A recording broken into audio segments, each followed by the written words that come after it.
The wine glass trembled in my hand, its crimson contents catching the chandelier's light like a warning. You invited him? Sarah's voice was a blade, slicing through the quiet of our dining room. Her eyes, usually soft as dawn, were sharp with something I couldn't name. Fear, anger, or something worse. I set the glass down, my pulse thudding in my ears, and forced a smile. I thought it'd be nice, to get to know your boss. Her lips parted, but no words came. The silence felt like a held breath, and I didn't know why. The idea had seemed harmless enough that morning. Sarah had been distant for weeks, her laughter rare, her gaze always drifting past me. I chalked it up to stress. Her new role at the firm demanded long hours, late nights. When she mentioned her boss, Daniel, in passing, his name lingered in my mind like a half-remembered dream. He's intense, she'd said once, her voice oddly clipped. I didn't think much of it then. But as the days passed, I noticed how her phone buzzed at odd hours, how she'd tilt the screen away from me, her fingers quick to lock it. I told myself it was work. I told myself I was being paranoid. So I invited Daniel to dinner, a gesture to bridge the gap, to understand the world that was pulling her away. I spent the day preparing, roasting lamb, slicing rosemary, setting the table with the good plates we'd only used for our anniversary. The house smelled of warmth, of effort.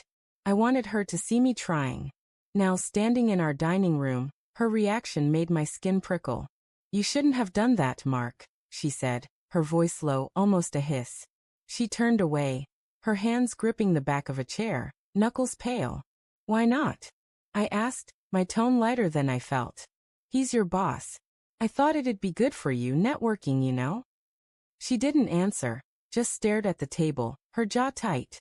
The air felt thick, like the moment before a storm breaks. The doorbell chimed, and Sarah flinched.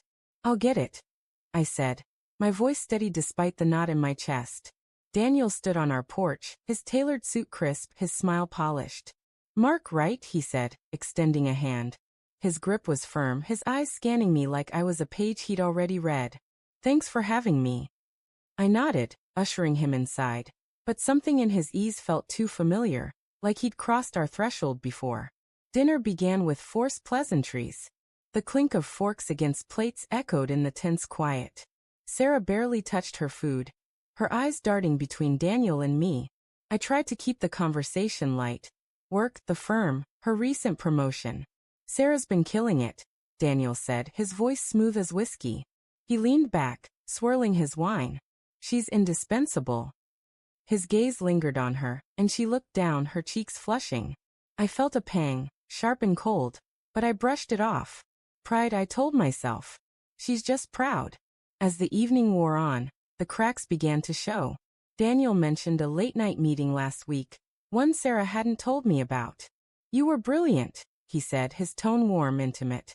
Sarah's fork froze midair, her eyes wide for a fraction of a second before she recovered. Just doing my job, she mumbled. I smiled, but my mind snagged on the detail. Last week, she'd said she was at a client dinner. I sipped my wine, the bitterness sharp on my tongue. The conversation shifted, but the air grew heavier. Daniel's anecdotes were too personal, his references to Sarah too frequent. He knew her favorite coffee order, the way she hummed when she was nervous. I watched her, searching for the woman I'd married. The one who'd laughed at my bad jokes, who'd held my hand through sleepless nights. She was there, but distant, like a figure behind fogged glass. I excused myself to clear the plates, needing a moment to breathe. In the kitchen, I gripped the counter, my heart pounding. The pieces were falling into place, each one a shard in my chest. The late nights, the guarded phone, the way she'd stopped saying, I love you first. I wanted to be wrong. I needed to be wrong. When I returned, Daniel was leaning closer to her, his hand brushing hers as he reached for the wine. She didn't pull away. The room tilted, and I felt the air rush out of me. Sarah, I said, my voice sharper than I intended. She startled, her hand retreating. Daniel's smile didn't falter, but his eyes were calculating, watching me. The rest of the dinner passed in a blur. I played the host, refilling glasses, forcing laughter, but every word felt like a lie. When Daniel finally left, the house felt too quiet, the silence suffocating. Sarah busied herself with the dishes, avoiding my gaze. I stood in the doorway, my voice low. "What's going on, Sarah?" She froze, her hands submerged in soapy water. "Nothing," she said too quickly. "It was just a weird night, that's all." But her voice trembled, and I saw it. The guilt, flickering in her eyes like a candle about to go out. "Tell me the truth," I said, stepping closer. My heart was a drum, each beat louder than the last. She turned, her face pale, her lips parting as if to speak, then closing again. The silence stretched, and in it I saw everything. The late nights weren't just work. The texts weren't just colleagues. The man I'd welcomed into our home wasn't just her boss. "Mark," she whispered, tears welling. I didn't mean for it to happen. The words hit like a physical blow, stealing my breath. I wanted to scream, to demand answers, but my voice was gone. Instead, I saw her, really saw her, for the first time in months.